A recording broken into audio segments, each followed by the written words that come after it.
نحمده ونصلي ونسلم على رسوله الكريم اما بعد فاعوذ بالله من الشيطان الرجيم بسم الله الرحمن الرحيم اهدنا الصراط المستقيم صدق اللہ العظیم۔ رب العالمین کا فضل و کرم اور اسی کی دی ہوئی توفیق سے آج جمعۃ المبارک 20 رمضان المبارک عشرہ مغفرت کا یہ آج آخری دن اور آخری لمحات چل رہے ہیں۔ دعا ہے اللہ تعالیٰ پورے مہینے کی برکتیں ہم سب کو نصیب فرمائیں۔ آپ کے علم میں یقیناً یہ بات موجود ہوگی، ہمارے پاس وقت بھی بہت مختصر ہے اور جمعۃ المبارک کے ان لمحات میں گفتگو بہت طویل ہے، مگر ہر عنوان کے مطابق ایک قول رسول ہم سماعت کرتے ہیں۔ جس طرح کہ آپ کے علم میں یہ بات ہوگی کہ پچھلے دنوں بیت المقدس میں مسلمانوں پر نماز کی حالت میں دشمنان اسلام کی طرف سے حملہ کیا گیا۔ میرے محبوب علیہ الصلاۃ والسلام کا فرمان ہے، مسلمانوں تم ایک جان کی مثل ہو، اگر جسم کے ایک حصے میں تکلیف پہنچتی ہے تو پورا جسم اس کی تکلیف کا احساس کر رہا ہوتا ہے۔ اگر ہمارے اندر یہ کیفیت ہے، ہم ان احساسات کو اپنے اندر محسوس کرتے ہیں جو ان پر گزر رہی ہے، تو ایمان کامل امام الانبیاء کی طرف سے علامت کے طور پر ہمیں مل رہی ہے۔ اور اگر صرف ہمیں اپنی فکر ہے کہ میں ٹھیک ہو جاؤں، میرا کاروبار ٹھیک ہو جائے، میرے بچے ٹھیک رہیں، دنیا والے مسلمان جس حالت میں بھی پڑے رہیں مجھے اس کی فکر نہیں، تو پھر ہمیں اپنے ایمان کو مضبوط کرنے کی ضرورت ہے۔ اس لیے ہمیں چاہیے کہ جہاں ہم اپنے پروردگار کے حضور ہاتھ اٹھائیں دعا کے لیے، تو وہاں ان فلسطینی مسلمانوں، کشمیر میں رہنے والے مسلمانوں کو اپنی دعاؤں میں ضرور یاد رکھیں، کیونکہ میرے محبوب علیہ الصلاۃ والسلام کا فرمان ہے، دعا سے بڑھ کر کوئی ہتھیار نہیں۔ سب سے بڑا ہتھیار مسلمانوں کے لیے دعا ہے۔ ہم دعا کے ذریعے سے اپنے ان مسلمانوں کے ساتھ اظہار یکجہتی کر سکتے ہیں۔ اور ساتھ ہی آج عشرہ جہنم سے آزادی کے عشرے کا آج ابتدا بھی ہے اور اعتکاف میں معتکفین بیٹھتے بھی ہیں، تو مسجد کے کچھ آداب ہیں، مسجد کے کچھ تعظیم اور توقیر کے اعتبار سے قوانین اسلامی ہیں۔ سب سے بڑھ کر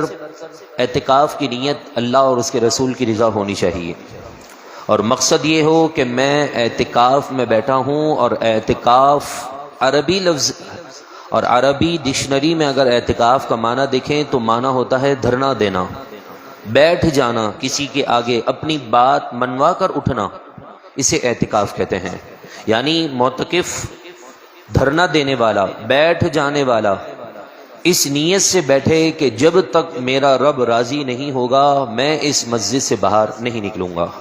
دیگر چیزیں جو مسجد سے باہر مسلمان کے لیے جائز تھیں، جنازے میں شرکت، کسی مریض کی عیادت، اس کے علاوہ جن چھوٹے چھوٹے اعمال پر اجر عظیم کا ثواب تھا،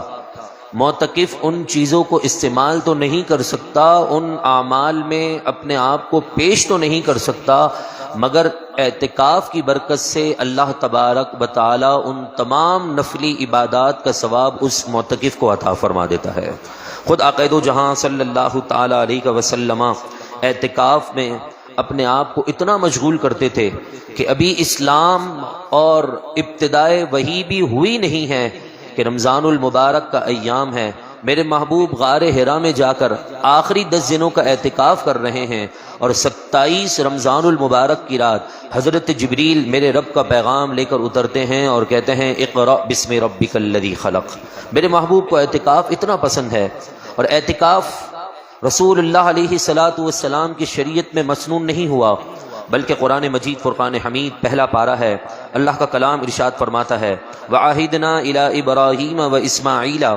ہم نے حضرت ابراہیم، حضرت اسماعیل اور دیگر انبیاء سے اس بات کا عہد لیا ہے کہ أَن طَهِرَ بَيْتِيَ لِلطَّائِفِينَ، کہ وہ دونوں صاف رکھیں میرے گھر کو للطائفین، طواف کرنے والوں کے لیے، والعاکفین، اعتکاف کرنے والوں کے لیے، والرکع السجود، رکوع اور سجود کرنے والوں کے لیے اللہ تبارک و تعالیٰ کے گھر کو صاف رکھنا، اس کو صاف انداز میں شفاف کرنا، پاک کرنا، طاہر کرنا، یہ اللہ تبارک و تعالیٰ نے حضرت ابراہیم خلیل اللہ، حضرت اسماعیل ذبیح اللہ کو حکم ارشاد فرمایا ہے۔ کن کن کے لیے؟ طواف کرنے والوں کے لیے، والعاکفین، اور اعتکاف کرنے والوں کے لیے۔ میرے محبوب علیہ الصلوۃ والسلام کی اتنی پسند، یہ پیاری پسند ہے کہ حضرت عائشہ رضی اللہ تعالی عنہ روایت کرتی ہیں ان النبی صلی اللہ تعالی علیہ وسلم کان یعتکف العشر الاواخر من رمضان حتی توفاہ اللہ ثم اعتکف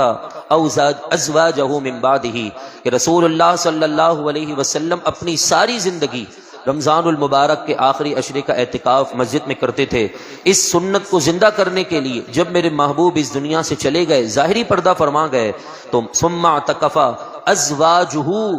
حضور کی ازواج نے حضور کے بعد اس سنت کو جاری رکھا اور اعتکاف ہمیشہ کرتی رہی۔ اتنی میرے محبوب علیہ الصلوۃ والسلام کو جو ہے اعتکاف پسند تھا۔ مگر ہوتا یہ ہے ہمارے یہاں پر، ہم آتے ہیں ثواب کی نیت سے مگر جاتے ہیں گناہ کما کر۔ معتکفین ٹولیاں بنا کر بیٹھ جاتے ہیں، باتوں میں لگ جاتے ہیں، دوست یار کے آنے کا انتظار کرتے ہیں، حالانکہ معتکف کے لیے سب سے پہلا مقدم چیز، سب سے پہلی جو چیز ہے وہ یہ ہے کہ وہ اپنے رب کو اپنا دوست بنا لے۔ اس کے اندر دو ثواب ہیں، ایک تو رسول اللہ کی سنت پر عمل کا ثواب، اور دوسرا رب کو پانے کا ثواب۔ اس سے یقیناً دگنا نہیں بلکہ کئی گناہ زیادہ ثواب ملتا ہے۔ اس کی فضیلت کیا ہے؟ خود رسول اکرم صلی اللہ تعالی علیہ وسلم نے ارشاد فرمایا،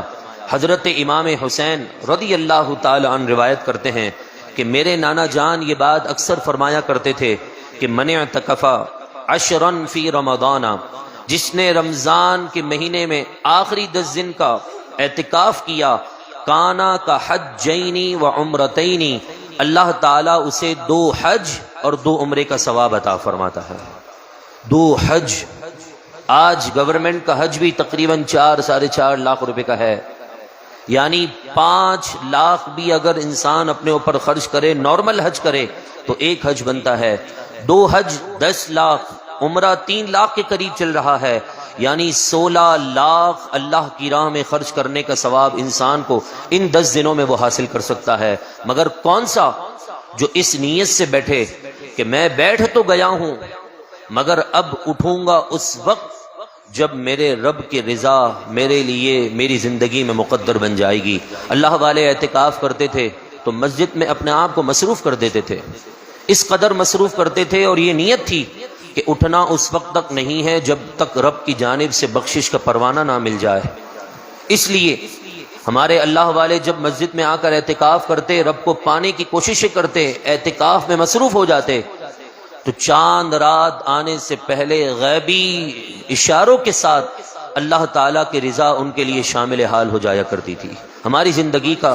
اور ہمارے اسلاف کی زندگی میں فرق صرف اتنا ہی ہے کہ ہم بھی اعتکاف کرتے ہیں، وہ بھی اعتکاف کرتے تھے، مگر ان کا اعتکاف رمضان کی زندگی کے بعد بہت سے لوگوں کے لیے فائدہ مند ہو جاتا تھا، اور ہمارا اعتکاف ہماری زندگی کو بدل دے تو یقیناً رمضان کی عبادت بھی قبول ہے، اور پھر رمضان کی عبادت کے ساتھ ساتھ اعتکاف کے بعد جو زندگی نصیب ہوتی ہے وہ بھی انسان کے لیے ایک رب العالمین کی رضا کو پانے کا سبب بن جاتی ہے۔ بس اتنی ہی میں اپنی گفتگو کا اختتام کرتا ہوں، اور سارے عالم اسلام کو، خصوصاً ہم اہل محلہ کو، میں یہ آپ کو اپنی جانب سے مختصر سا پیغام دینا یہ چاہتا ہوں کہ رات کو عبادت کرنے کا بے حد ثواب ہے۔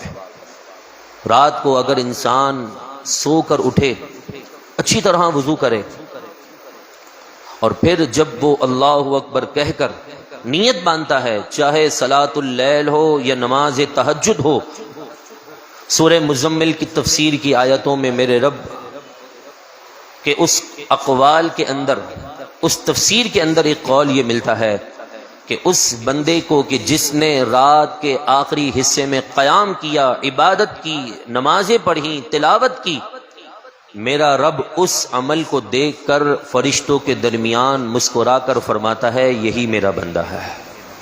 لہذا ہمیں چاہیے کہ ہم طاق راتوں بلکہ پورے رمضان المبارک کے آخری ان پورے عشرے کو ضائع ہونے سے بچائیں۔ وقت بڑی تیزی کے ساتھ گزر رہا ہے، کب صبح کب شام کب رات، کب تراویح ختم، کب سحری کب افطاری، دن بدن یہ ایام چلتے چلتے 20 دن گزر چکے ہیں، اب صرف 10 دن یا 9 دن کا عشرہ یہ ہمارے لیے باقی ہے۔ ہو سکے تو ہر طاق رات میں آپ دیگر کام کاج کو چھوڑ کر رات 1:15 بجے کے قریب مسجد میں تشریف لائیں۔ صلاۃ التسبیح کی جماعت ہماری اس مسجد میں آخری عشرے کی ہر رات میں تقریباً ہوا کرے گی۔ آپ سے گزارش ہے خوب اس کی دعوت عام کریں، اور آج انشاءاللہ العزیز پہلی طاق رات اور حضرت علی المرتضیٰ کرم اللہ تعالی وجہہ الکریم کی نسبت سے نماز تراویح کے بعد 45 سے 50 منٹ کے درمیانہ ایک مختصر سی محفل پہلی طاق رات اور حضرت علی رضی اللہ تعالی عنہ کے یوم کے سلسلے میں رکھی ہے۔ آپ سے گزارش ہے خوب اس میں بھی شرکت فرمائیں، اور اپنی گھر کی خواتین کو بھی ضرور ساتھ لے کر آئیں۔ اللہ تعالی ہم سب کو عمل کی توفیق عطا فرمائیں، اور رمضان المبارک کے قدردانوں میں شامل فرمائیں، اور رب العالمین رمضان کی ساری برکتیں اور رحمتیں نصیب فرمائیں۔ وآخر دعوانا ان الحمد للہ رب العالمین۔